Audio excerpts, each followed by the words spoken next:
جو متشابہ آیتیں اسی کے پیچھے پڑے رہتے ہیں. کیوں پڑے رہتے ہیں؟ اللہ ارشاد فرماتا ہے ابتغاء الفتنہ. ابتغاء بولو فتنہ کا معنی تو سمجھتے ہو نا؟ فتنہ پیدا کرنے کے لیے. کیا پیدا کرنے کے لیے؟ فتنہ پیدا کرنے کے لیے. وابتغاء تاویلہ، اور اس کے معنی مقصد مطلب کے آگے پیچھے دوڑتے ہیں ڈھونڈتے ہیں. اللہ فرماتا ہے وَمَا يَعْلَمُ تَأْوِيلَهُ إِلَّا اللَّهُ، حالانکہ اس آیت ان آیتوں کے حقیقی معنی اور مراد کو اللہ کے سوا کوئی نہیں جانتا. اللہ صاف چیزیں. اطیعوا اللہ واطیعوا الرسول. اب فتنے پیدا کرتے ہیں کیا؟ وَأُولِي الْأَمْرِ مِنْكُمْ. اب یہاں لائے دیکھو یہ ہے فتنہ. بھائی اولی الامر کون ہے؟ بادشاہ ہیں، حکمران ہیں. نہیں مولوی بھی ہے، ہمارا مفتی بھی ہے. ہمارا مفتی جو کہے اس کو مانو. اللہ نے فرمایا اللہ کی اطاعت کرو، رسول کی اطاعت کرو. وَأُولِي الْأَمْرِ مِنْكُمْ، اور تم میں جو علماء ہیں ان کی بھی اطاعت کرو. اللہ کے بندو صاف چیزیں ہیں، واضح ہیں.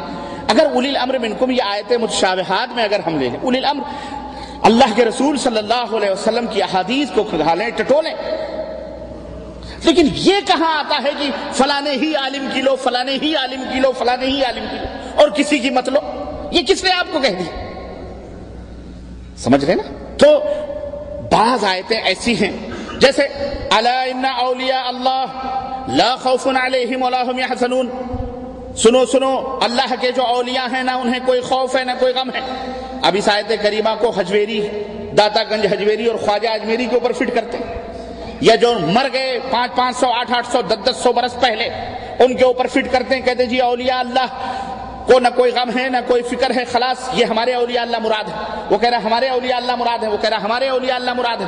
حالانکہ کسی کے اولیاء اللہ مراد نہیں، کسی کے اولیاء اللہ مراد ان میں سے نہیں ہے. اگر ان کی زندگیوں کو کھنگالے یا جن لوگوں کو یہ مراد لیتے ہیں ہمارے ملکوں کے اندر، رب ذوالجلال کی قسم ہے آپ کو گھن آئے گی ان کی حیات پڑھ کے، ان کی زندگی کو پڑھ کے.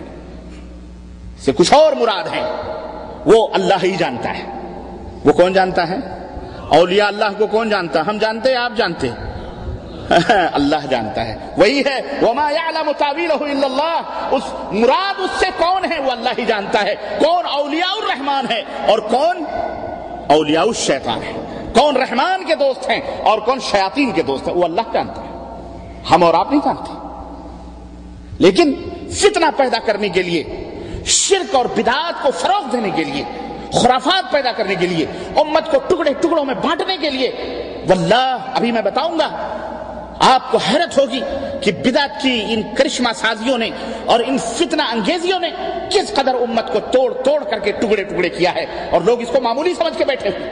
لوگوں نے کہا معمولی سمجھا ہوا اور کہا ہوا جی چلو کوئی بات نہیں، وہ بدعت کر رہے ہیں، وہ شرک کر رہے ہیں، چلو مڈوالی کر لیتے ہیں، آپس میں کمپرومائز کر لیتے ہیں، چلو اتحاد کر. ایسے تھوڑی اتحاد ہوتا ہے. منہ یا سیاہ کا اور سنڈاس کا اور پیشاب کے قطرے کا اتحاد ہوگا؟ سڑے گلے چیز کا اور اچھے کھانے کا اتحاد ہوگا کبھی؟ جو سڑا گلا ہے اگر اس کے ساتھ اچھا کھانا بھی ملاؤ گے وہ بھی سڑ جائے. سڑے گا کہ نہیں سڑے گا؟ ہاں. لیکن افسوس اس بات کا ہے کہ دین کو انہوں نے بالکل کھلواڑ سمجھ رکھا ہے، کھلونا سمجھ رکھا ہے. سنو یہ منہج ہے، یہ طریقہ ہے. اللہ فرماتا ہے، یہ آیت کریمہ سمجھ میں آ گئی تو ہمارے لیے ضروری یہ ہے کہ جو کھلی آیتیں ہیں ان کے اوپر عمل کریں، لیکن جو متشابہات ہیں ہم ان کے پیچھے نہ پڑیں. اس کی مراد اللہ کو معلوم ہے، کہہ دیں اللہ ہی بہتر جانتا ہے اس کے معنی اور مطلب کو. اللہ رب العزت ارشاد فرماتا ہے وَأَنَّ هَذَا صِرَاطِي مُسْتَقِيمًا فَاتَّبِعُوهُ وَلَا تَتَّبِعُوا السُّبُلَ فَتَفَرَّقَ بِكُمْ عَنْ سَبِيلِهِ ذَلِكُمْ وَصَّاكُمْ بِهِ لَعَلَّكُمْ تَتَّقُونَ. اور یہی میری سیدھی راہ ہے تو اے لوگو اسی پر چلو اور دوسری راہوں پر مت چلو. کون سی سیدھی راہ؟ اللہ تبارک و تعالیٰ نے اپنے بندوں کو سیدھی راہ بتلائی ہے کہ نہیں بتلائی؟ بولو کس کے ذریعے سے بتلائی؟ حضرت محمد الرسول اللہ صلی اللہ علیہ وسلم کے ذریعے سے اور انہیں قرآن دے کر کے، قرآن اور نبی کی باتوں کے ذریعے سے ہمیں صراط مستقیم بتلائی. تو اللہ نے فرمایا کہ اے لوگو یہی میری سیدھی راہ ہے، اسی پر چلو، اور ان کے علاوہ جو راہیں ہیں وہ مختلف ہیں. اللہ اور اس کے رسول سے کٹ کر کے جو راہیں چلی گئی ہیں تو اللہ نے فرمایا ولا تتبعوا السبل، ان راہوں کی پیروی نہ کرو، فتفرق بکم، کیونکہ یہ راہیں تمہیں بھٹکا دیں گی، ٹکڑے ٹکڑے کر دیں گی، بھٹک جاؤ گے تم۔ ذالکم وصاکم بہ، یہ وہ اہم بات ہے جس کی اللہ تمہیں وصیت فرماتا ہے، لعلکم تتقون، تاکہ تم پرہیزگار بن جاؤ۔ اس آیت کریمہ سے بھی ہمیں یہ معلوم ہوا کہ صراط مستقیم وہ ہے جو حضرت محمد الرسول اللہ صلی اللہ علیہ وسلم نے ہمیں بتلایا ہے، اور جتنی بھی اس کے علاوہ منحرف راہیں ہیں ساری کی ساری وہ اہل بدعت کی راہیں ہیں، گمراہوں کی راہیں ہیں، وہ صراط مستقیم نہیں۔ اسی طرح اللہ رب العزت نے ارشاد فرمایا، اور اہل بدعت کی جتنی بھی راہیں ہیں اللہ تعالیٰ نے ان سے منع فرمایا کہ میری سیدھی راہ کتاب و سنت کی ہے، اسی کے اوپر ڈٹے رہنا، اور اس کے علاوہ جو راہیں ہیں وہ اہل بدعت کی ہیں، ان سے باز رہنا، ان راہوں پہ جاؤ گے ٹکڑے ٹکڑے ہو جاؤ گے۔ اور آج دیکھ لو ٹکڑے ٹکڑے کون ہیں، ٹکڑے ٹکڑے کون ہیں، ٹکڑے ٹکڑے مسلمانوں میں کون ہیں؟ اللہ رب العزت کی قسم ہے، اس مسجد کے اندر کھڑے ہو کر کے ہم کہتے ہیں کہ ٹکڑے ٹکڑے وہی ہیں جو بدعت کی راہوں پہ چل رہے ہیں، انہی کے اندر انشقاق ہے، انہی کے اندر تفرقہ بازی ہے۔ وہ جہاں حق سے کٹے ان کے اپنے باطل میں بھی ٹکڑے ٹکڑے ہو گئے، باطل میں بھی کئی مذاہب ہو گئے، باطل میں بھی کئی دین اور کئی دھرم ہو گئے، یہاں تک کہ وہ آپس میں سر بٹول کرنے لگے۔ یہی باطل کی پہچان ہے میرے عزیزوں مسلمانوں، یہی باطل کی پہچان ہے کہ وہ حق سے تو کٹے ہی، وہ اس باطل میں بھی اکٹھا نہ رہ سکے۔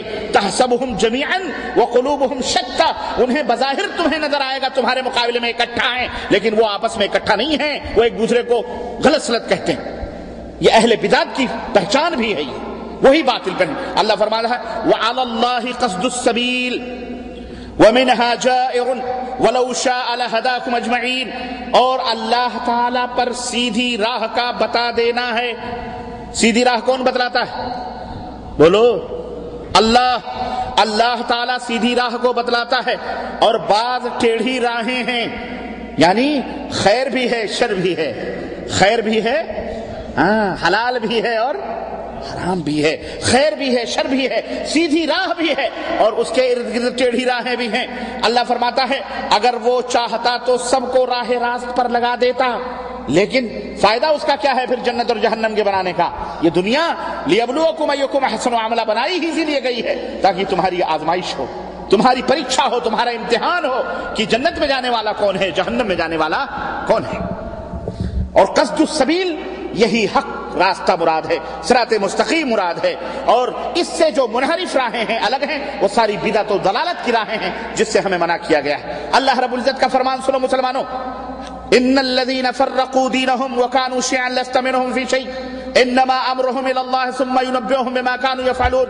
اے لوگو، بے شک جن لوگوں نے اپنے دین کو جدا جدا کر لیا اور گروہ گروہ بن گئے، اے نبی آپ کا ان سے کوئی تعلق اور رشتہ نہیں ہے، ان سے کوئی تعلق اور رشتہ نہیں، بس ان کا معاملہ اللہ کے حوالے ہے، پھر وہ ان کا کیا ہوا وہ بتلا دے گا، قیامت کے دن انہیں خبر ہو جائے گی۔ اسی طرح اللہ تبارک و تعالیٰ نے یہ بھی ارشاد فرمایا کہ اس امت کے نفس پرست جو لوگ ہیں وہ گمراہ اور بدعتی لوگ ہیں، جو اپنے نفسوں کی پیروی اور اپنے خواہشات نفس کی پیروی کرتے ہیں، کتاب اللہ اور سنت